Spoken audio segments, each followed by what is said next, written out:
How's it going, everyone? Welcome back to another episode of the Pick Swap Podcast. I am James Barain. I'm here with Sean Bernard as usual. He's fighting through a non-COVID related illness right now through the weekend and everything. And today we're joined again by a friend of the pod, host of the Open Gym Pod, Sixers contributor for Philly Sports Network, Aaron Bell, better known as AB. AB, thanks for joining us, brother. We appreciate you having you on. Yes, sir. Thank you for having me on. I appreciate it, man. Welcome to be back. You brought me back finally. It's been a good while, but I'm glad to be here, man. I'm ready to talk, man. What's going on with you guys? Yeah, I mean, there's a ton to talk about today. The league is falling apart. It seems like things are going crazy. We're getting close to the deadline. We're less than 2 days away, and the trades are starting to fly by. We see CJ McCollum to New Orleans today. We see Domantas Sabonis in a swap for Tyrese Halliburton and Buddy Hield, and now everything going on with James Harden. So there's a ton to talk about today. So I'll swing it to Sean first, really quick. Just give me your overview of the day today. How have you kind of received all this news, and what do you see from the league so far?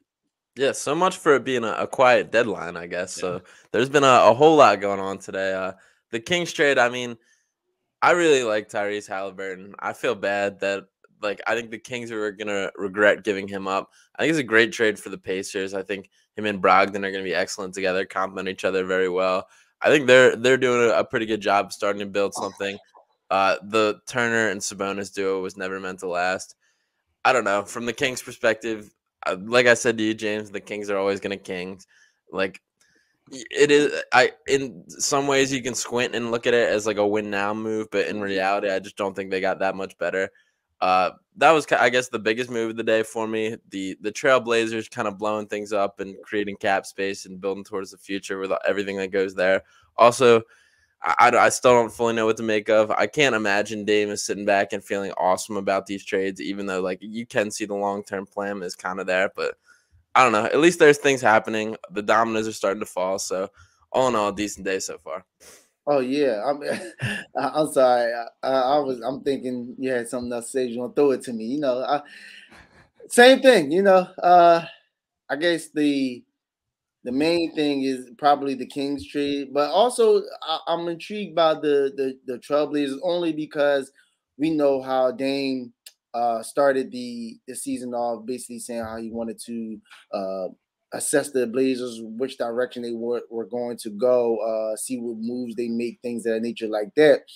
And then you see this first, the Norman Powell and Rocco trade, and then literally days later, now you have them trading away CJ McCollum, which intrigued me a bit because after Dame said something like that, you would think they wouldn't not only sell everyone off, but sell them off for not much return, essentially like that. I don't agree with what they received. Yes, they got some cap flexibility. I think they did receive a pick, but it wasn't a whole lot there that impressed me when it came to those trades that they made, other than the money. But it's Portland still, so now you still have to try to convince and make other players come there. And I know they're saying, I was a report saying that they wanted to try to lure big names to the market, but I can't see that really happening unless, Dame is just this smooth talking guy that just get players that want to come all the way to Portland, Oregon to play with him. So I really didn't understand it. I know they needed to make these moves, but what they got in return for those moves is what was surprising to me. Yeah, I mean, I totally agree with both of you. I was dumbfounded by the Kings Pacers trade. I can't believe a front office executive looks at his roster and evaluates it and said, my team is better off without Tyrese Halliburton and with Domantas Sabonis. And that's really what it comes down to. I know they're trying to get rid of Buddy Hield, and I understand moving on from him. But when you're looking up and down that roster, really, I felt like the only untouchable player should have been Tyrese Halliburton, and should be the guy that you're looking at saying, we want to build around him. We want to make, this roster look and the depth chart look that how it fits, how it should fit with Halliburton. And if they're choosing between Fox and Halliburton, I think they made the wrong choice. As much as I do like De'Aaron Fox, I think that was the wrong choice. And I don't know, that was really a questionable move for me when it looks at the Kings, but it is what they do. Unfortunately for Kings fans out there. And then when you talk about the McCollum trade, it seemed inevitable. Really, it seemed like kind of what you said, AB. Like these trades had to happen. I mean, but when you look at it, you sold really high you gave a lot away. Like Gary Trent is a baller. He's in Toronto, really kind of crushing it this season. And then you look at what they gave away for Rocco, and they gave up multiple firsts for Rocco, and then you trade both of them in a package for Eric Bledsoe and Justice Winslow. Like Keon Johnson. yeah, Keon Johnson. Like why? I don't understand. The McCollum deal, I like it for the Pelicans. I actually do. And at first I was kind of questioning it, but when you think about it, they've got a lot of good pieces. Zion obviously still in question and what goes on there, but with Brandon Ingram, he's been playing really well. Devontae Graham, Jonas Valanciunas when he's healthy, and Zion when he's healthy. So maybe they could put together a little squad there, make it things more interesting for them. But I don't know. It was an interesting start to the day, interesting start to the deadline. Like you said, Sean, it was kind of at start. It was slow and didn't seem like a lot was going to happen. And then all throughout the last 24 hours, there's been a lot happening. But to get to the real meat and potatoes of this and why we're going to talk about this for so long is James Harden and the Sixers. And it seems right now Brooklyn and Philadelphia are kind of playing deadline chicken, as I like to call it. So what are you guys hearing, Sean? What have you heard and what do you believe? Because there's a lot of things that have been out there, but it's hard to know what to believe and what to not believe.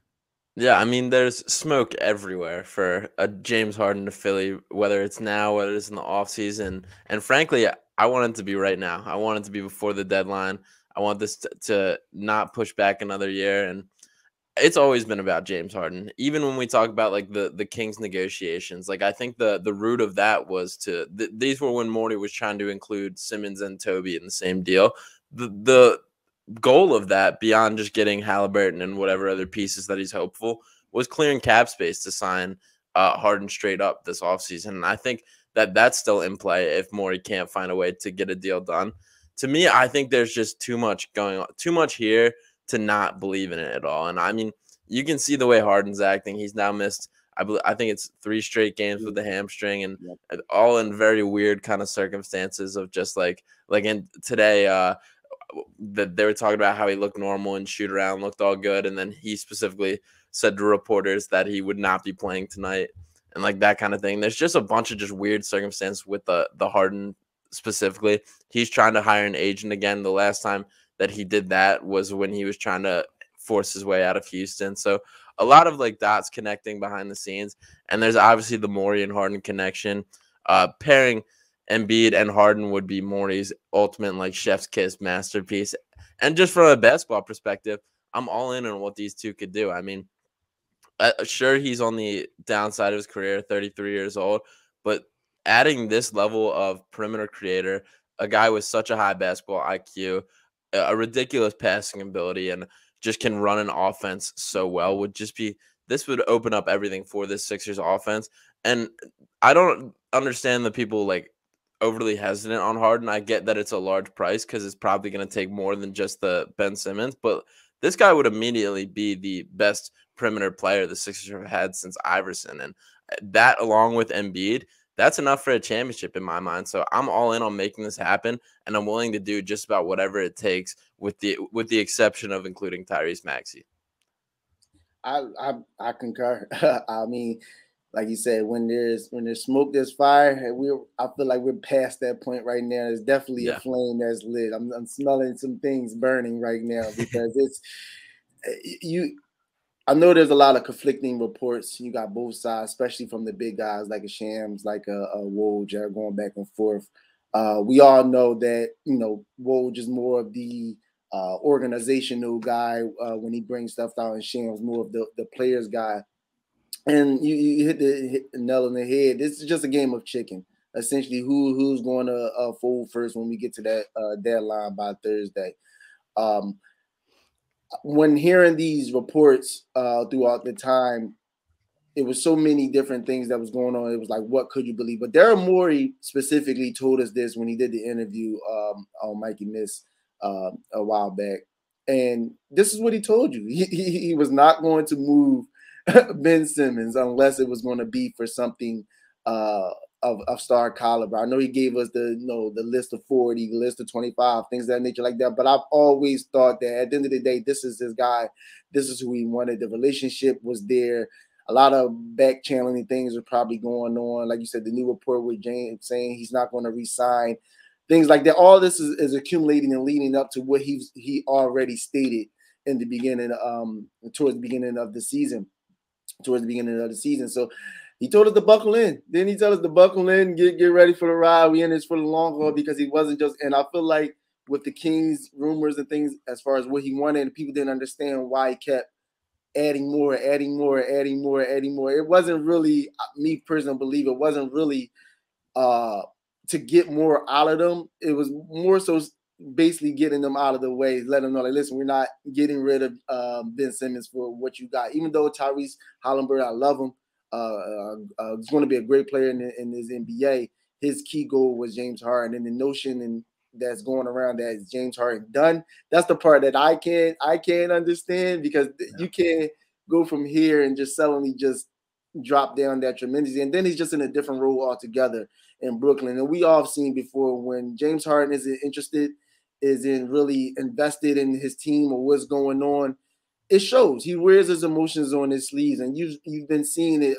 throughout the year. Yes, he's talented enough to not be invested, but still go out there and put up 20 points. That right there should let you know that this guy isn't washed. He isn't finished. And once he's rejuvenating and feel like he actually can win, doesn't have the cloud of, is Kyrie going to play or not play? When's KD coming back? And then while they're out, I have to also hold down the team with a bunch of players who aren't really, let's all be honest about it, aren't real top-notch players on that Nets team that should be contended for anything. If they don't have Kyrie and KD, it really isn't going to be much. So definitely James Harden here with Embiid. Sign me up for it now. Wherever you need me to sign, we go pick him up, whatever. Like, I'm all for it. Like, get it done now. We can get moving and get going with this season. Yeah, I mean, I think you guys said everything that needed to be said. It's tough because you want, like, everything to happen right now, and I think at this point, all of us are looking and counting down the hours and seeing how close it is to this deadline. And I need this move to be made, really. At the way that these last 2 days have gone down, especially today, the things that have happened, the trades that have been made, it really puts the Sixers, like you said, Harden or bust. I think that was really the idea from the start. When you look at these reports, and specifically, I read the Sam Amick report today on The Athletic, and basically what he was saying is that the Sixers, Daryl Morey, they're trying to convince Brooklyn, he's not coming back, so you might as well get rid of him now. Help us out, we'll help you out. We're going to give you a guy that's going to play defense. He's going to be there every night. Maybe he'll be around. Maybe, they're like, they could get a multi-time All-Star in exchange for James Harden right now. And when you look at it that way, I know it sounds crazy, but it actually would help both sides.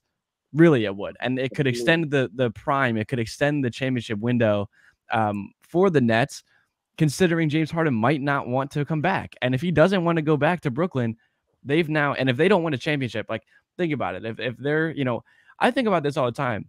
Kyrie Irving, if they play the Raptors in a playoff series, he's done. He can't play. Yeah. There's 7 games potentially. I think about this too. If they end up being a top 4 seed in the East, that's technically a disadvantage for them. That means they're a top 3 player on their team every single night. 4 out of the 7 games potentially would miss for no reason other than that he's not vaccinated and that he can't play in his home arena. That is something to look at. That's something to really consider in the way that this team plays. And if James Harden and then the Nets do not win a championship this year, and then he walks for free, he walks away, and you get nothing back for him. Think about all the things you went through as a Nets. You think of all the things you went through last season to get James Harden. Think of all the things that happened. You didn't win a championship last year. You have another chance, and all these things have happened, and now Kyrie can't play. Now KD's out for 2 months. Like, it makes more sense. You're almost hedging your bet at this point if you're Brooklyn, to make this deal and help yourself out. Jake Fisher reported today, it's like there's a lot of smoke. And when you listen to what I listened to the Mark Stein podcast today, he's saying for them, it makes sense. It really kind of does. And when your head coach has to talk about it, and I know Steve Nash said, we're not trading him, he's committed here. When your coach is having to, say things like that, most of the time it means something's up. So like, okay, so let's break it down here. Let's all try to be as realistic as possible because I know my head gets going when we talk about these things and you see other reports. Do you guys actually believe within the next 36 hours that James Harden will be in Philadelphia as a Sixer? I think there's a pretty good chance. I think that I would say I'm way more confident about it than I have been, I guess, in leading up until now. I mean, I still think that there's a decent chance it goes past the deadline. This is an off-season thing, but I think the end goal is for sure James Harden, and I think that the Sixers are going to do everything possible to sweeten a deal to make it happen ASAP. I agree. If I had to put a number on it, I would probably get about a 70-75% chance. I know, and reasons that you mentioned, uh, because this is the end goal, and then with him with the extension, and I just believe James Harden is in a state. James Harden has money. We all know that he has plenty of money. He's got a lot of money over the years. James Harden right now, I feel definitely is more so ready to try to win. And it was evident with him even going to Brooklyn, essentially like that. He was sat there and basically said he was going to put himself on the back burner to these two guys. We all know that was Kevin Durant was there first. He wanted this guy KD to come, and then they talked James Harden to come down. And so that right there lets you know that James Harden is in a different mindset as far as literally just wanting to win. So the chances of him rather do it via trade, which I want now, or off season is going to happen. Like I said, I give it about a 70-75% chance for trading him this week, but definitely by next year, I do believe no later than this offseason, James Harden will be a 76ers for sure. Yeah, and that seems to be becoming the full reality, right? Is that one way or another, James Harden more than likely will become a Sixer, and that is enough to get fans excited. But when you're looking at Joel Embiid, and we're going to talk about him extensively in a couple minutes, when you look at Joel Embiid and you look at the way this team is playing, they're a game and a half, 2 games out of first place right now in the East. The East is so close; it is wide open. Anyone can win the Eastern Conference this year, and that's kind of where I'm hanging my hat. Is you really want to make that leap right now. And Sean, you and I have talked about this, basically every week since the start of the season. I have been on the boat of waiting and going into the offseason and kind of taking that back seat and saying, okay, maybe we can do some things when things are more clear in the offseason. But right now, if there's a shot to get him, I really think you should try to go get him. But if there isn't, you make that cap space. And in that Sam Amick report on The Athletic, it was step 1, move on from Ben. Step 2, move Tobias. It seems like Oklahoma City is getting involved, and that's another team that would eat a contract for a draft pick or 2 or whatever it may be. And again, I am so disconnected from a draft pick. I have no emotional connection to a draft pick at all. Send it away as quick as possible. In the NBA, and especially when it's going to be at this point, what you really want it to be is a 25 through 30 pick. You can't care about that kind of stuff. You got to send those away. Give OKC the chance to get a pick. Who cares? But regardless of what it is, offloading all this money and giving yourself a chance to get James Harden, even if it doesn't happen at the deadline, that seems to be the reality. It seems to be where they're headed. So would you rather it be in the offseason and saying, we don't have to give anything up if he just, if you're getting rid of these contracts, you could keep all your young players, keep your young core, and also sign James Harden. Is that what you'd prefer, or would you rather get it done right now? I'm all in on getting it done right now. I think a Harden and Embiid duo this year is a title contender. And real quick, to be completely fair to James Harden, I think he does have legitimate gripes with how his time in Brooklyn has been.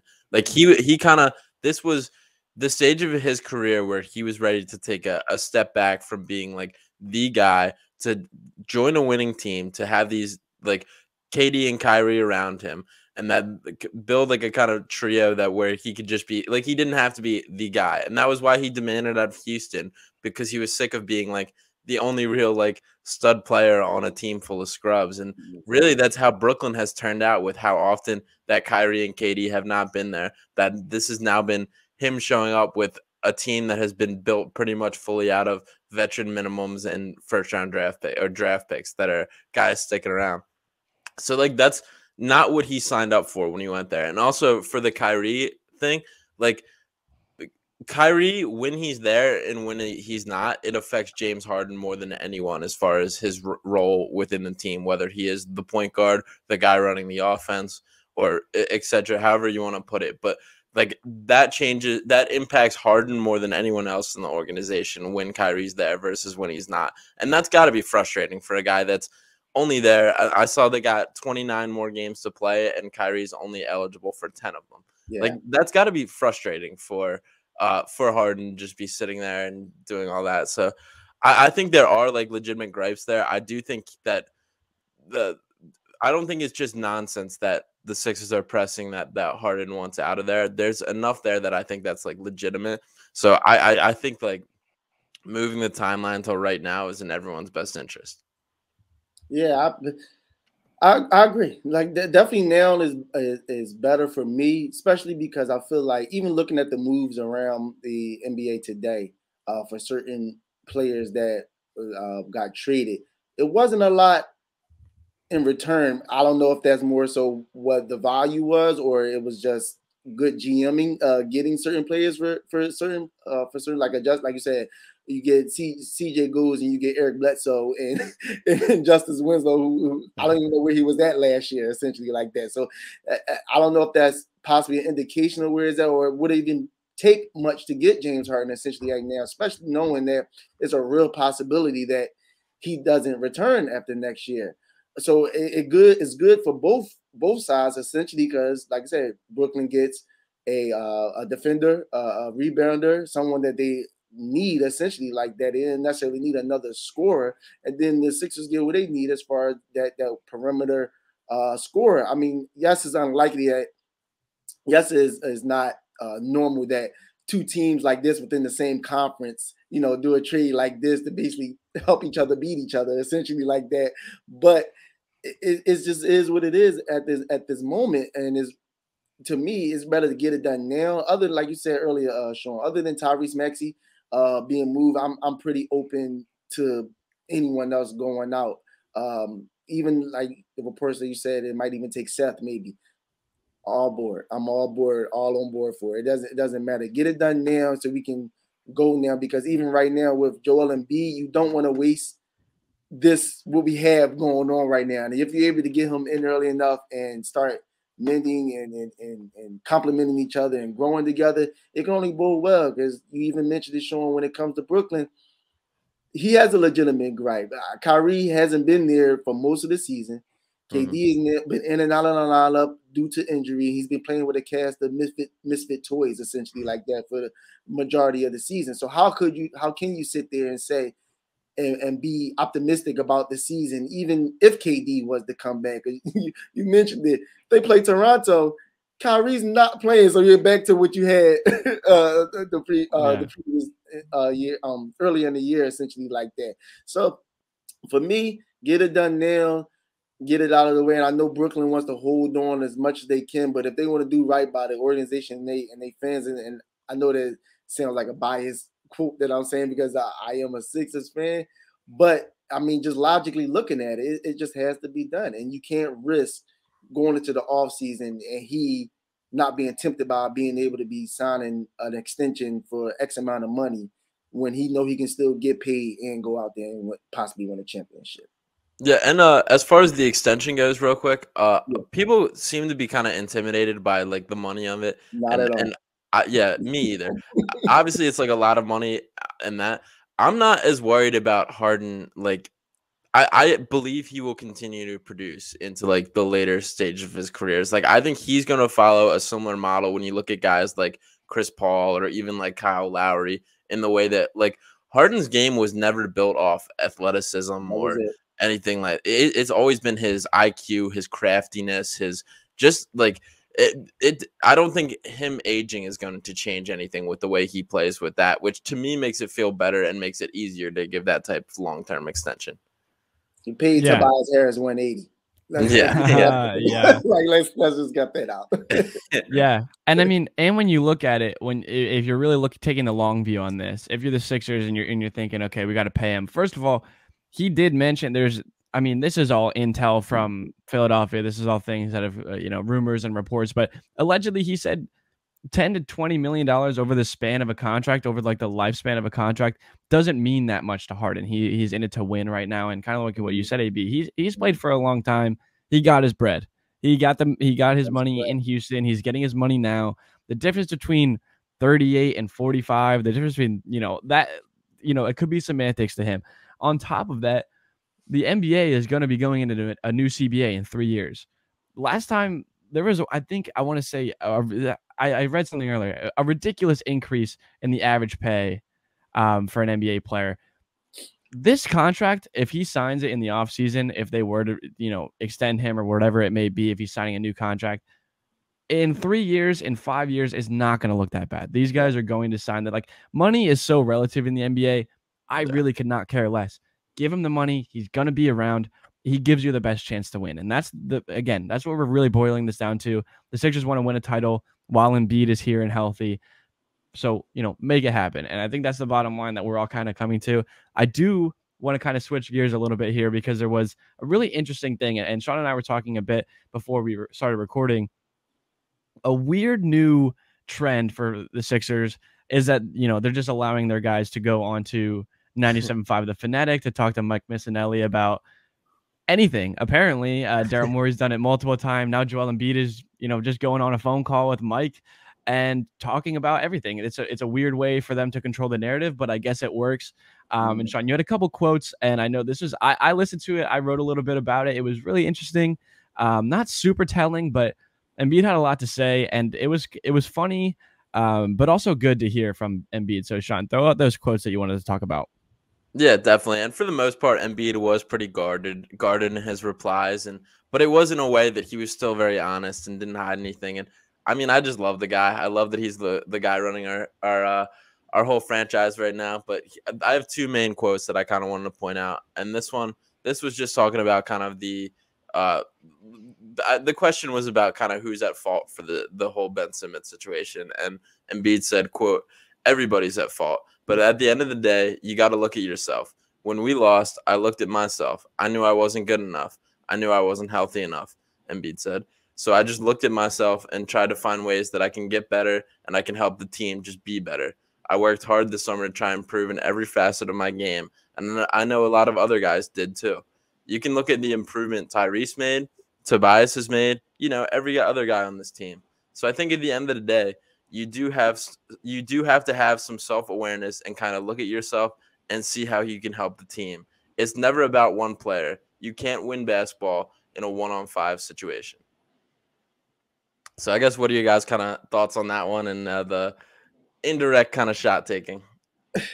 I mean, I want to start by saying I literally thought the same way when, like you said, Daryl Morey's on Mikey Miss. Now you got literally a franchise. Yeah. Like, not too many times a franchise of a team goes on the local radio station just like that, essentially like that, unless it was something scheduled throughout the year or anything like that. So for that itself is kind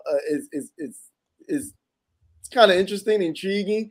I mean, we all know Daryl Morey is a wizard when it comes to public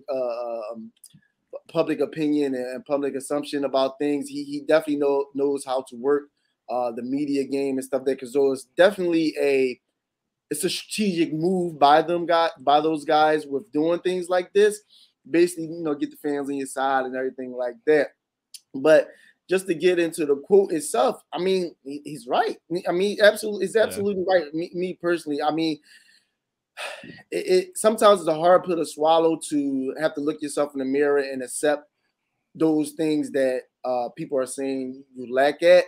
But it's all about what you do with it. Like I said, my mother, she's that's one thing she's always instilled in us. Like, it's not about eat the meat, spit out the bones. Was her saying, basically saying, if someone has something to say to you, whatever applies to you, take that, grow from there. Whatever doesn't apply you, let that thing roll off your back. If you feel like you didn't do this or do that, then that's all right. But the things that you do need to work on, do that. So him speaking on like Thibault missing free throws and Maxey taking the leap from year 1 to year 2, him knowing that he has to get better in better shape if he wants to continue to play longer and be there for his team longer. Those are the things you have to look at as a player. And he's absolutely right to me. I mean, I know Ben per se or some fans of him might not want to hear that, but it's the truth. And for this team to reach their potential, self-evaluation and accountability had to be there when it comes to the team, because we all know that that's what it lacked throughout the years when leading up to this point. So those comments, it doesn't strike me as negative or him pointing the finger or anything like that. Once he spoke his truth essentially like that, and sort of kind of was the truth when it came to the team, especially last year. Yeah, I mean, like you said, AB, he's not wrong, right? He's completely right. And again, like I was talking to my boss at work the other day. If one of them was just a little bit better, whether it was Doc, it's hard to expect more from Embiid. But even if Embiid doesn't necessarily, if he doesn't turn the ball over, if Tobias Harris shoots better than 8 of 24 from the field, or if Ben is better, like Ben just could have been better. And I don't think that's out of pocket to say. I don't think that was ever out of pocket to say. And maybe the comments post Game 7 were misconstrued or taken the wrong way or taken the heart or taken personally. There definitely should have been an aspect to, I expect more from myself. I think as a player, as anyone, I think you should be able to look at your body of work and say that did not reach the expectations of my teammates, of my coaches, of my fans, of myself, most importantly myself. Like I can't fathom the fact that he would look at his second round series and say, you know what, that's what I do. That's what I expect of myself. And I'm happy with that performance. He should have been just as much about growing and performing better as anyone else expected from him. So yeah, I think Embiid is totally right there. And he's a product of his own statement, right? He has struggled before. He's been, bad before at times. He's been out of shape. He's been injury prone. He's heard it all. There was times where people were calling for his head. I think a lot of people like to forget about that, but less than 3 years ago, people wanted him gone. I don't think a lot of people, but there definitely were some people in this city that were ready to ship him off. And he's done everything but win a championship. So, and he's on his way there. So I think he's a guy that puts his money where his mouth is. He's not doing anything he's not expecting other people to do anything he wouldn't do. So it means a lot coming from him. And I think obviously we're all staying on the same page with how Ben has handled this.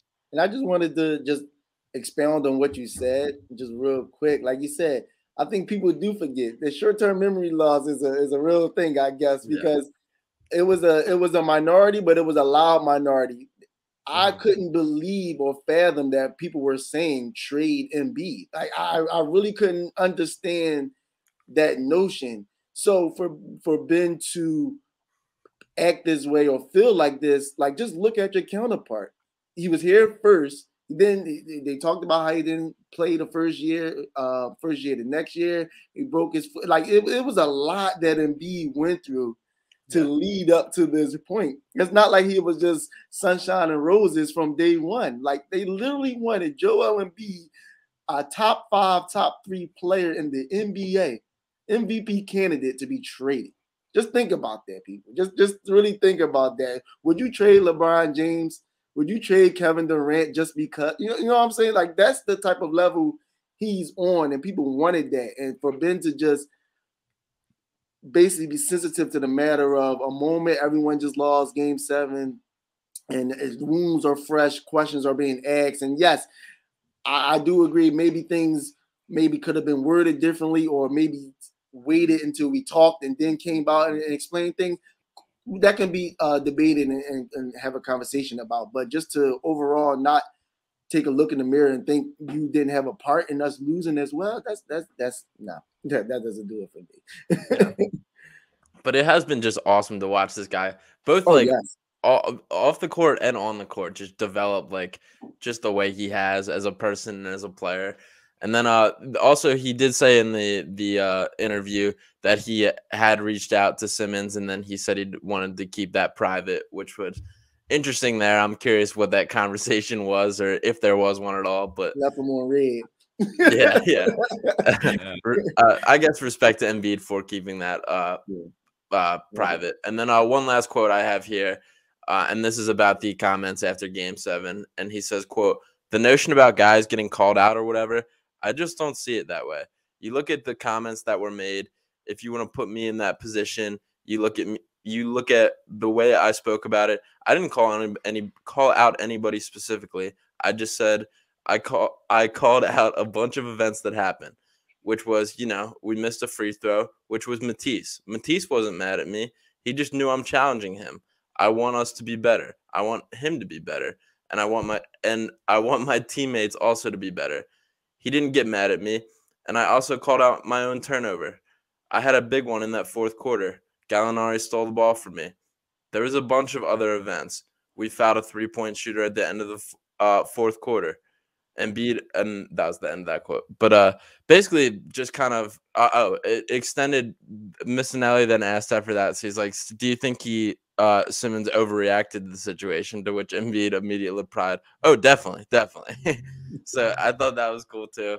I like that he's kind of not backing down in this. I like that he's kind of sticking to his guns in the way, because I do think this has kind of been an overblown, just like, I don't think any player should be able, and there shouldn't be that much weight put on one press conference as emotions are high right after a Game 7 loss.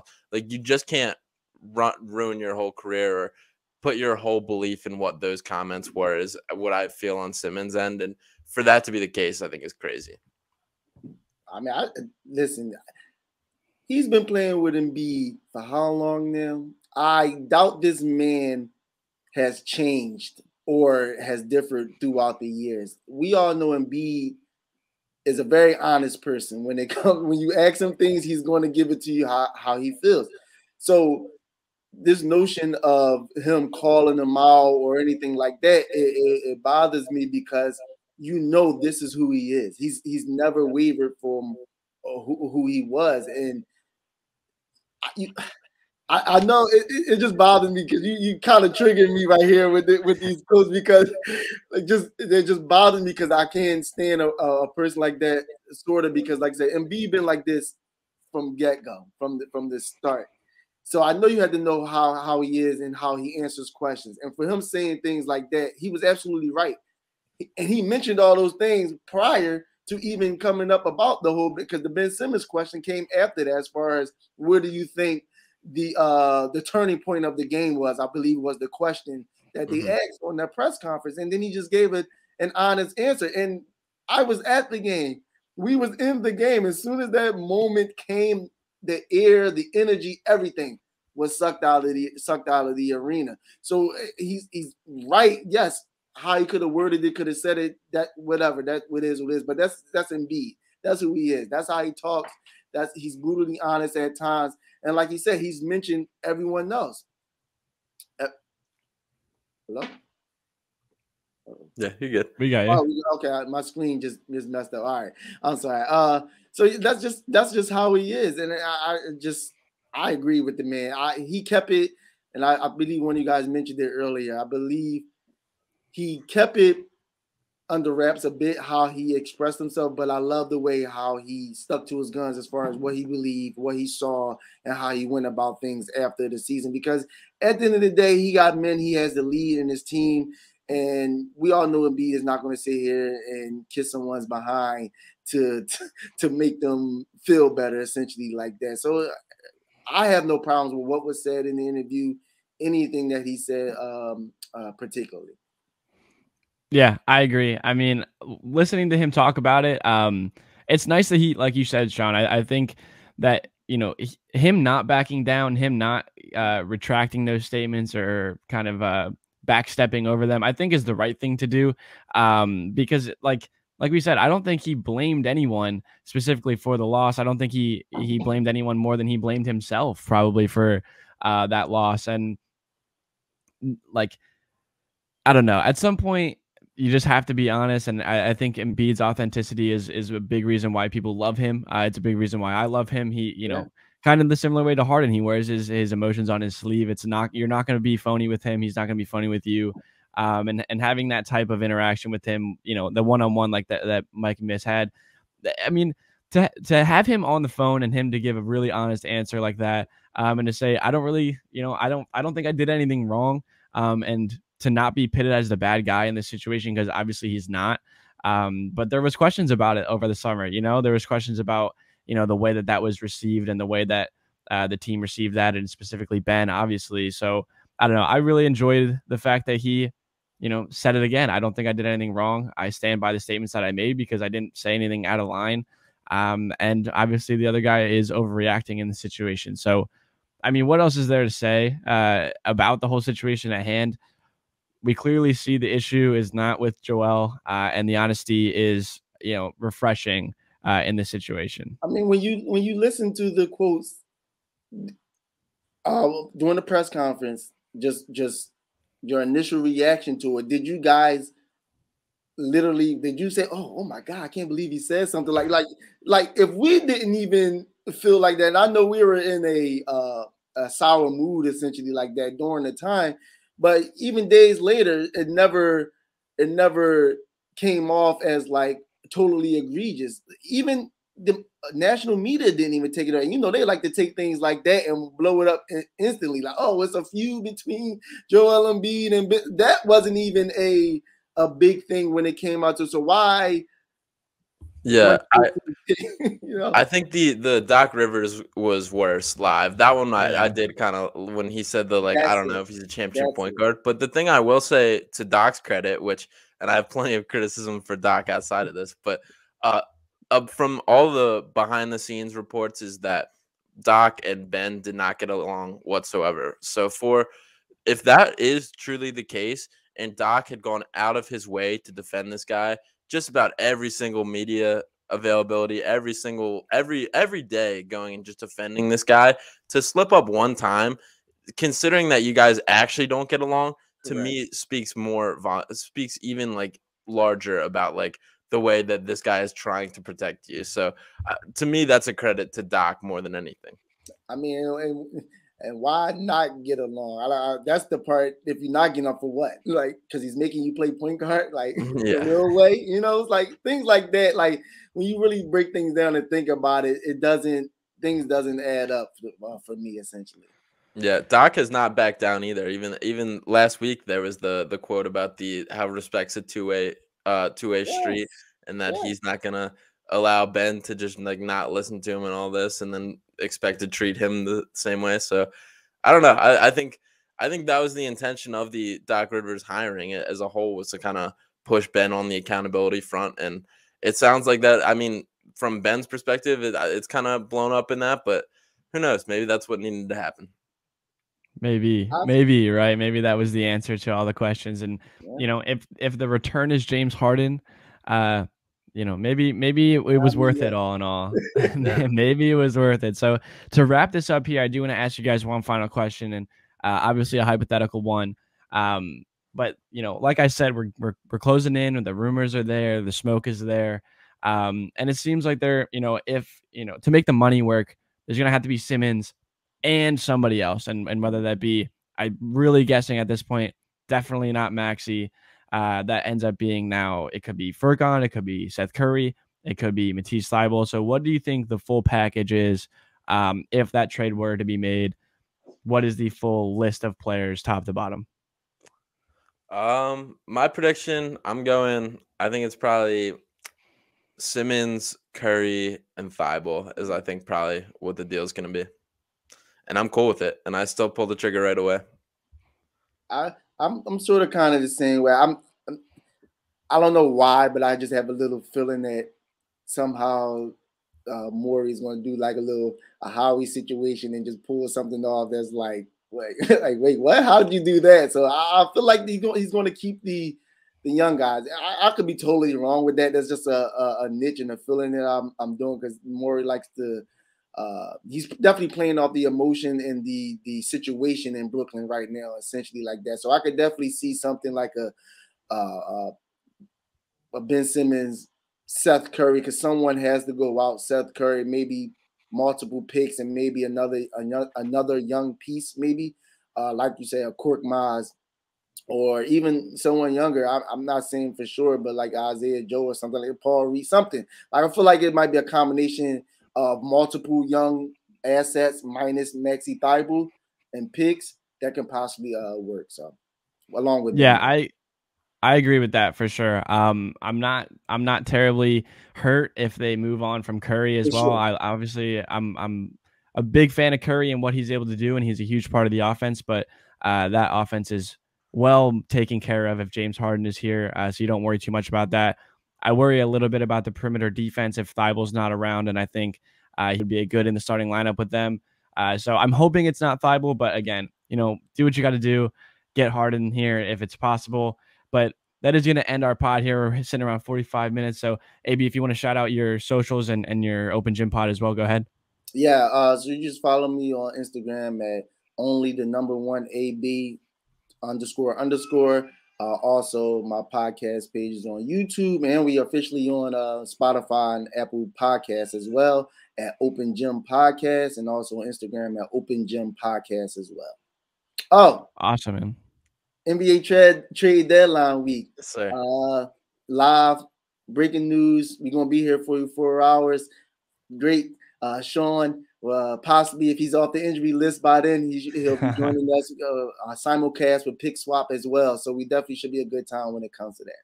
Yes, sir. Absolutely, man. Looking forward to it. We appreciate you coming on the pod again and being a friend of the pod. Obviously, thanks for joining us, guys, and we'll talk to you soon.